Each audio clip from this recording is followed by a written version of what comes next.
Η εισβολή μέσα στο ρωσικό έδαφος στην περιοχή του Κούρσκ πραγματοποιούν από σήμερα νωρίς το πρωί ουκρανικές δυνάμεις, βορβαδίζοντας περιοχές όπως την πόλη Σούτσα, χωρίς ωστόσο να έχει γίνει γνωστό έως τώρα πόσο σοβαρή είναι η κατάσταση, καθώς η πρώτη επίσημη ανακοίνωση από τη ρωσική πλευρά ήρθε μόλις πριν από λίγα λεπτά από το Ρωσικό Υπουργείο Άμυνας, η οποία και δίνει λεπτομερείς πληροφορίες και για την έναρξη της ουκρανικής αυτής εισβολής, αλλά και τα μέχρι στιγμής αποτελέσματα των μαχών ανάμεσα στις ουκρανικές και στις ρωσικές δυνάμεις.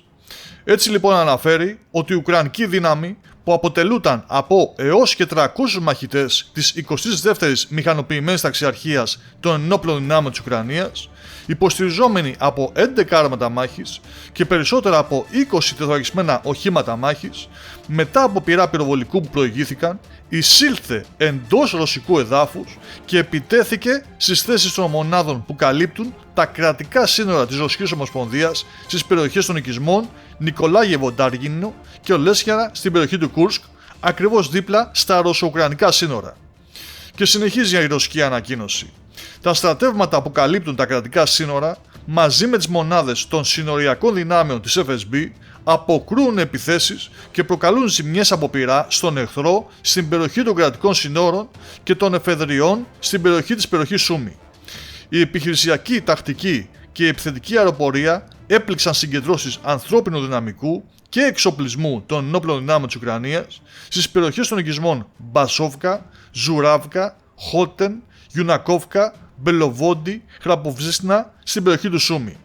Η στρατιωτική αεροπορία χρησιμοποιείται αποτελεσματικά κατά των τεθωρακισμένων οχημάτων του εχθρού.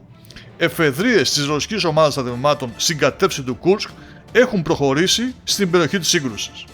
Ως αποτέλεσμα της επίθεσης, καταστράφηκαν 16 μονάδες τεθωρακισμένων οχημάτων των Ουκρανικών ενόπλων δυνάμεων,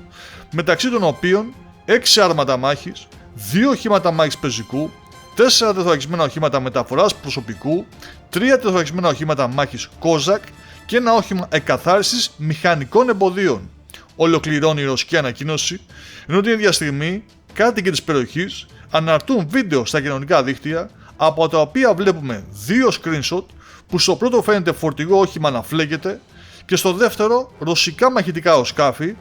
2 είναι κανονικά στο βίντεο, να πετούν πολύ χαμηλά για να χτυπήσουν τους Ουκρανούς, καθώς η περιοχή του Κούρσκ ακόμα φλέγεται. Η κατάσταση δεν έχει ηρεμήσει, αλλά φαίνεται ότι οι ρωσικές δυνάμεις αποκρούν επιτυχώς τους Ουκρανούς, σφυροκοπώντας τους κυρίως με εναέρια μέσα και καταστρέφοντας ολοσχερώς όλες τις μονάδες που μπήκαν στο ρωσικό έδαφος και όχι μόνο, καθώς τώρα θα στοχοποιηθούν και οι μονάδες του Ουκρανικού πυροβολικού που χτυπούν μέσα από την Ουκρανία. Οι μάχες συνεχίζονται λοιπόν με τους Ουκρανούς να βάλουν αδιακρίτως με πυρά πυροβολικού και εμείς αναμένουμε τα πρώτα πλάνα που θα δώσει δημοσιότητα το Ρωσικό Υπουργείο Άμυνας.